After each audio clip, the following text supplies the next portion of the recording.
रामराम मित्रांनो, घर पहावे बांधूनच्या आजच्या आपल्या सत्रात आपण अजून एका विषयाची चर्चा करणार आहोत.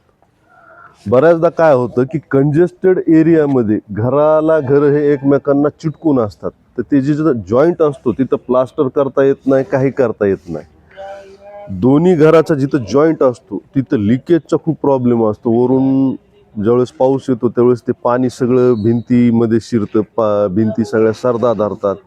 त्याच्यासाठी साधा आणि सोपा उपाय ज्यावेळेस तुम्ही हे करत असतात त्यावेळेस असं जर आपण शेततळ्यासाठी वापरतो ते जर मेन कापड ह्या भिंतीवर जर लावलं आपण खिळे वगैरे ठोकून, तर ही अडचण तुमची दूर होईल. त्याचनंतर दुसरा एक प्रॉब्लेम असतो की ज्यावेळेस एखाद्या काही घराच्या भिंती चिटकून असतात, त्यावेळेस पलीकडच्या घरात जर सरदा आला असेल, तिथं काही टॉयलेट असेल, बाथरूम असेल, तर तो सरदा अलीकडे येऊ नये म्हणून सुद्धा हे मेन कापड कामाला येतं. धन्यवाद.